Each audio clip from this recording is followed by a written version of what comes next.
So, welcome again to another episode of the Reality You and You Foundation. Today, I'm honored to have with us Dr. Charles Figley. He's an American University professor in the fields of psychology, family therapy, psychoimmunology, family studies, social work, and traumatology. Charles Figley is the Tulane University Henry Kirkwig MD Distinguished Chair in Disaster Mental Health and an Associate Dean for Research. He is the director of the award-winning Traumatology Institute. He has founded the Journal of Psychotherapy and Family. He has also co-founded the Society for Traumatic Stress Studies. Doctor has founded the online journal of traumatology and has edited the book on compassion fatigue. He has been awarded the Science Award for his combat in the PTSD research in Vietnam. Dr. Charles has also delivered a series of lectures at the Harvard program in refuge trauma. Thank you so much, Doctor, for taking time to connect with us and our audience to give us some knowledge on compassion fatigue and resilience. So, Doctor, I would just start, with the talk on human stress response. Can you explain to us what this is? When we get the human response with regard to stress is to respond to stimuli that is stressful to us. In other words, it's demanding. So we are now far more proficient in identifying what's demanding in our life because we have a name to it, stress, a stress response. So consequently, we know that it is within our capacity that we can control that amount of stress that we receive, that we perceive and experience. And as a result of that, we can move it in a way that's useful to us as practitioners. Right. And if anyone doesn't know how to do that, it's practitioners, because we're drawn to the field because we care about other people. We have this genuine urge to help other people, not because we think everyone needs help, but because there is such a need. And at least in this country, in my lifetime, people have given up trying to get help. So it's a wonderful concept and approach. I mean, I don't know if you use it as a practitioner, but I use it a lot in explaining to clients. I mean, I educate them as they educate me about all kinds of terrible things from time to time. But that's something that, there is this give and go. Is that helpful? Yep. So what would be some of the signs of the stress response? Sweating would be a sign. Fidgety, quivering, anything. Lips would be the most obvious. Second guessing yourself into a tizzy, in effect. Believing that I'm so glad that you've worked for 17 years in the area of psychotherapy, because these are my people. You are my people. Yeah. And what I'm saying is that they don't take care of them sufficiently. And maybe this is a repeat of what I've already said, but in order to attend to their own particular needs, they have to talk to other practitioners. Frequently we find that, well, if we're an independent practitioner, that we have to compete with everyone. That may be true in some instances, but by and large, we're all in it together. And if we can figure it all out as efficiently and effectively as possible, then that's great. So what would be, how would we then go on to define compassion fatigue? Because we've heard about compassion fatigue through COVID, because I think mental health practitioners and doctors, I would say, are primarily burnt out with work. Yes, burnout is a very common term that is used because it's more acceptable to the people that it's describing. Right. But compassion fatigue, in my humble opinion, is a kind of catch-all for most of the things we have to put up with. And that build up with regard to tension and responsibilities and expectations and titles and all that kind of thing. So I think the essence of all of this, in terms of where you're going, I think, is the notion of self-care. Yep. I think that's somewhere in there, and it's very, very close, because when it comes right down to it, you're on your own when it comes right down to it. You know what I'm saying? Because there are people that do you a favor or reach out, or they're your friend or family, or et cetera, et cetera. But I think why self-care, it began with self-care, is that to a certain extent, none of us have had self-care. I mean, none of us have had care other than self. So consequently, why not? But things are changing. It's really lovely. Yep. We have folks who focus on, my wife as an example, focus on self-care, but it's not limited to deep breathing and all the other very positive things, but it includes gardening, it includes walks, things that are healthy for us, and things that we used to like when we were children, and we're now, it's interesting because in my workshops, I ask folks to give me a list of a few things that would be, self-care. And I got all of these wonderful ideas, but it came from maybe 5 or 6 people. Yeah. They got it. This was, I would say, at least 5 years ago. The wonderful thing today among our students, graduate students, social work, psychology, is the fact that they already get it. They know it's up to them. They know that there's medications available. They don't want to do that as much as they can, but they'll use what they can that's appropriate and whatever, sometimes not, obviously. Yeah. But the whole notion of self-care and taking yourself seriously and taking the symptoms and signs that you see right in front of you seriously. And I think that's happening. It's certainly, well, let's put it this way. It's happening among the students in our school. And I don't know whether they just said, yes, self-care is very important. Fine. Just to get us off their back, I don't know. But it seems like the classes, especially in terms of yoga, that fills up very quickly. So, and expands. So I think that it's working at Tulane University in New Orleans. Right. In terms of the world. So when we're talking about compassion fatigue, are we only talking about the healthcare system getting fatigued? Are we talking about caretakers at home? Yes. Yes. I mean, I thank you for that lead. That's very cool, as my daughters would say. Yes, absolutely. It's all of those things. And the result is our feeling more relaxed, more connected, more willing, interested, and motivated to help each other out. And we're all in this together. And if we happen to look in the mirror and we notice the look on our face, and we see our colleagues looking that way, we step up. We say, hey, how's it going? I mean, it depends on where you are and what the lingo is these days.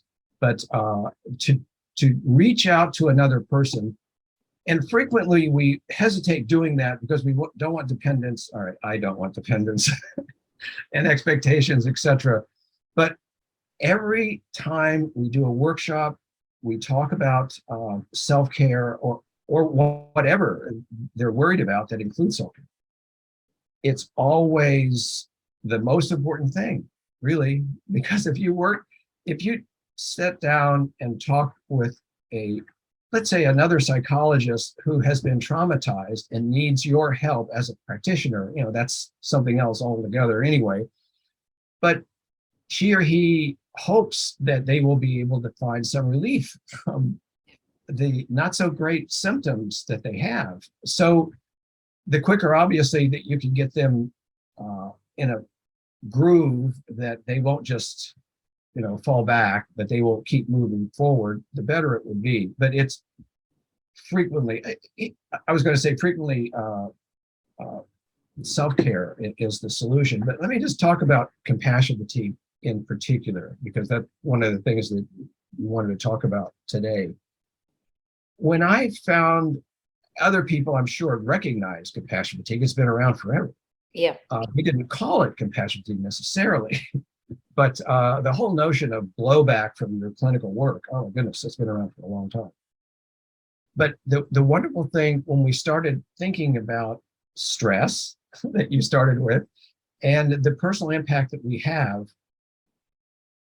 have a sense, because we're practitioners and we think, both sides of the brain, et cetera, that it's fine, but needs to be managed.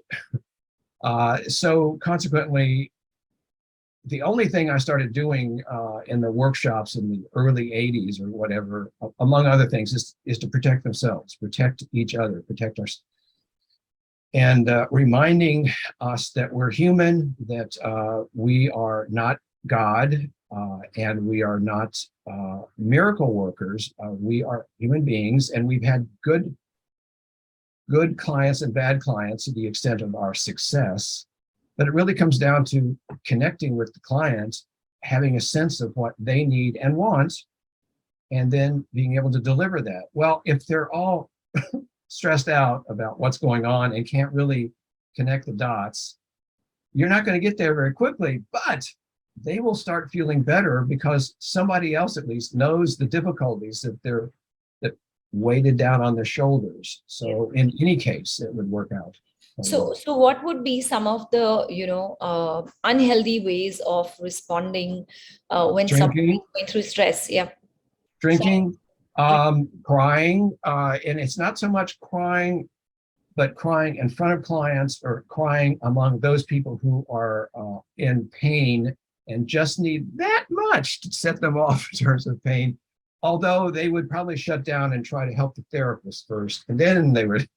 But in any case, yeah, it is clearly and without a doubt pain. And you're talking about some of the symptoms, one of the signs, etc.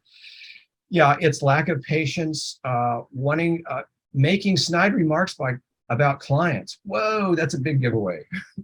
Because if you have to get through the day in order to say pretty negative things, anything that would hurt someone's feelings, dude, come on. Go someplace else and work this out. Don't work it out, here in practice, because that's what it really is. I would say much of it is the loss of sleep, the picking up vibes from your family that something's wrong with you. Pet leaves the room when you start talking. I mean, there are a lot of signs. We had a dog. We had two dogs. We have now one dog, and she would leave the room when we started raising our voice, and we pleaded with her. Look, we're not fighting. This is just, we're excited about this, blah, blah, blah. But it was very, very handy because it was a way of providing feedback to us about what she was experiencing and feeling. And perhaps one of us at least may be feeling that way as well, but they're toughing it up, etc. And that's frequently what happens with regard to compassion fatigue. One or the other is suffering. It's interesting. We have tried experiments with putting clients together in terms of, and just letting them talk, that kind of thing. But it didn't work out for various reasons. But I think much of this is that it takes work, it takes concentration, and it takes patience. And for those that are the traumatized the worst, they are, in my opinion, the best clients because they have the insights that cure them or that release them or that enable them to think more clearly about the situation. This is just great, having a conversation with a colleague. Yeah. And so what would be then, overcoming it and building your resilience, and you've done a lot of work on that. So can you define resilience for us to start off with? Resilience is bouncing back. I mean, people make it all complicated, etc., but it's bouncing back, being able to get up when you fell off a horse or when you fell down or whatever, not giving up, having a focus, moving forward no matter how little that is, having a belief that you're going to make it, that you are moving forward in that direction. That's often because we work with clients is, yeah, sure, I'll try that. They're not going to try that. It's just by the way they're behaving in comparison to other times they behave. So much of it really is putting in the time to do it and believing that once you reach that point, you will find some changes. And, a great therapist is able to do that, of instilling hope there, and not false hope, not things like this guy's never going to get over it. No, that's immoral in my opinion. But to give hope because we have a pretty good idea of how the path goes, right? We know the bends and the curves and the slowdowns and the hills and all that kind of thing. They don't. they have experienced that, but they've never, looked at a road ahead as something to conquer simply by making another foot in that road. So yeah, I think that's one of the reasons why I've always stuck with psychotherapy, and because there's so many wonderful stories, so many successes. Yeah. And So what would you emphasize in terms of building your resilience skills? What are some of the strategies or tools that we can use? resilience really is the ability to manage, to cope, in effect. And if you're doing it as a habit or as something that you expect, that's resilience, in my opinion. So among the things is to give feedback. It's really amazing to me that psychotherapists don't get that much feedback. Okay, fine, for the clients, they're still figuring things out. But it's really important for colleagues as well as supervisors to point things out that they have done very well. So being more effective is as an element of resilience as well. But I think much of it is education about ourselves and about other people, starting with ourselves. I mean, this has been a painful road for me all along, and I've learned a lot, and haven't turned back. But it is a bit of a challenge recognizing, and I've written about this a long time ago, and people say, I'm not sure of that. But the notion of how you're going to fail, or I know that I'm going to fail if I've assigned a particular client, or if it ends up that way. Perpetrators, I'm horrible. I mean, I don't want to work with them because it's unfair to them. I don't want to yell at them or anything, but that's my kind of tendency. And I know it's complicated, and I know, yes, there are a lot of books written about that, and bless their heart. But I know enough about myself that I'm not effective with them. But that's only one. There are many other, many other. And you've written about the compassion fatigue resilience model. Yes. Oh, can I show you that model? Yeah. Won't take long. I'll just go over and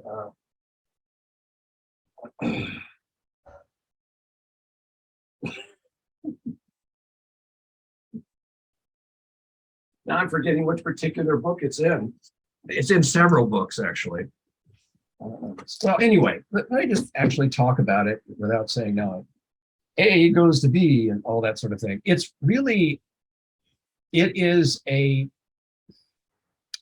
a constant checkup on how you're functioning as a psychotherapist. It does other things too, but that is one of them.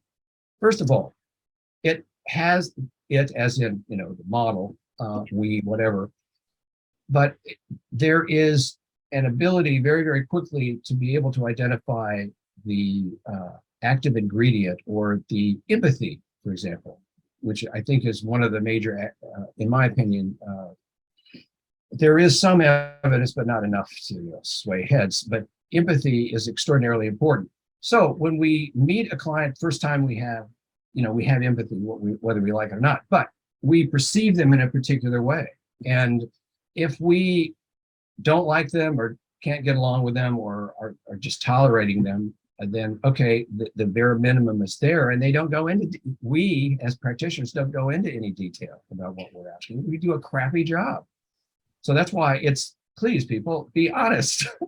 You just don't like to work with, name whatever. But anyway, I'll come back to that if anyone is interested. I feel very passionately about that. So I think that what were we talking about? I'm sorry.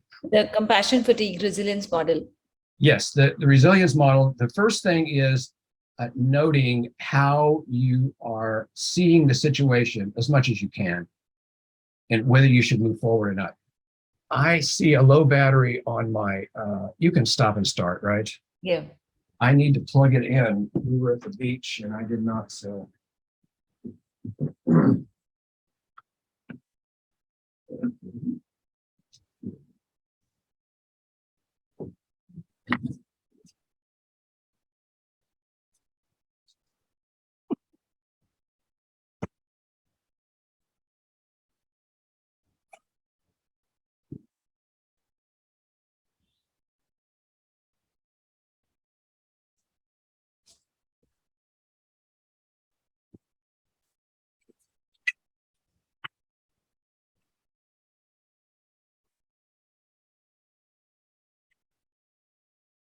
can't believe I don't have the power. Yeah. This is crazy. I must have left it at the beach. No I problem. haven't used my laptop. We can What's that? go ahead and do whatever we can achieve today. Okay, I'm very, very sorry. What a knucklehead. That's So in terms of the model helps in having a sense of your balancing in your life. Because if you're balancing, then what happens is that you are seeing reality and taking it in. For example, the need for self-care. This is going to take a while and it's going to take something out of me. So I need to build that back up. So it's learning, the strategies, the practice, of being able to bounce back. So a part of it is the stressors, which is, those things that tear us down, that reduce our effectiveness. So past memories of clinical practice and clinical patients and clients and mistakes and perceived mistakes that we made, worrying about them, thinking about them, that kind of thing. Those are examples of what we carry over in our work, but they need to be processed eventually in order to be able to move forward. It's things like that. So there's the stressors, but there's also the stress reactions, how this work impacts us. And the most impactful is the empathy, because it is a trigger for numbers of things in our life, for example, and how we are, quite different than other people. But we don't necessarily want to tell everybody that, but nonetheless, we are. It is, the final thing really is the notion of how much have you balanced the stress and the positive and negative. So the resilience really is an indication of the positive. In other words, there's a positive score for that. Yeah. So in effect, it's a scorecard that carries with you and that you, in effect, know what the factors are. And again, if you had a bad day, or if you had an accident, or you couldn't go into work or whatever, that goes into the mix. And it means, for example, more self-care. If you're going back into practice, it requires that, getting used to it. And so do we need to detach fundamentally to go to the positive aspect of the resilience model? Do we need to? No, I don't think so. I think that it happens. Just here's where we are. This is the score. I mean, I don't know if you use sleep scores but I get so annoyed. I know my sleep was better than that, but maybe so, given the data that's there. And I think that really is what all of us need to think about. We need to kind of carry a portable detector of our stress, and are we happy in our job? What makes us happy in our job? That kind of thing. And if not, why not? Because you shouldn't be exposing people to the very best service that you could provide, obviously. So how do we build, we've been last 2 years, even now, we've been through a lot of trauma. We've seen a lot of deaths. We've probably even seeing it now with the wars going on. How does one build their mental resilience?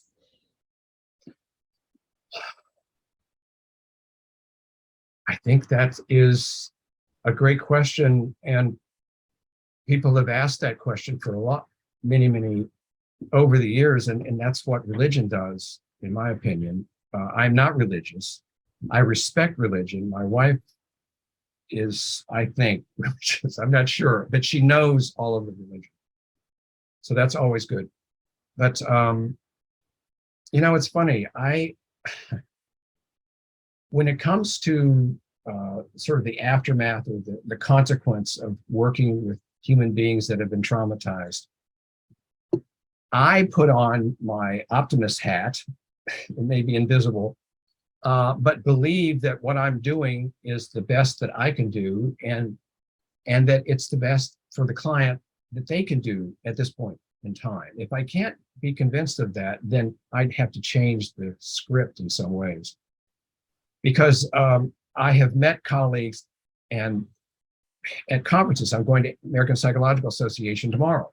Yeah. And they, they sort of search me out and say, I really want to talk to you because, and so this whole deal comes out. I mean, I've known, most of them, but we carry a lot of pain around and we kid around about it, etc. But I don't think we know when to call it a problem that we're willing to let other people know about it. So it's too bad. And I think that the trend is going in a way that is more supportive of therapists. But yeah, in these days, I don't know. That's the thing about being a scientist. I don't know. I'm So, not sure. are you saying that sharing your pain would sort of help in building the mental resilience? I mean, the mental strength to sort of cope with it yourself?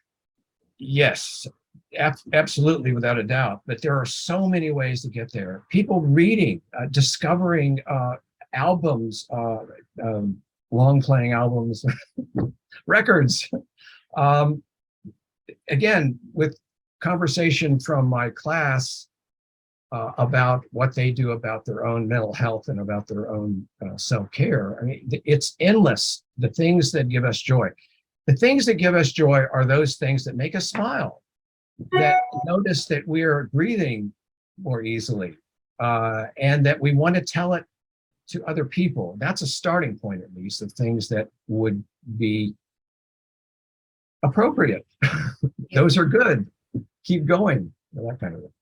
And so for our audience, I wanted to ask you, since we all, have gone through the COVID pandemic, at every doorstep of our house, some of us still suffer from COVID, or we have family members who we need to take care of. It is getting extremely tiring, exhausting, emotionally, mentally, more than physically. So what are some of the basic things other than, you mentioned some techniques of self-care or mindfulness? Anything else? You said, having belief in yourself is something that you would want us to have. What else can we do? What else can healthcare workers or even caregivers take back? And that what would take back? Sorry, the healthcare workers and the caretakers, what were some of the things that they can do? They can do, but you're saying to help themselves, I think you're saying. Yep. Got it. Okay, good.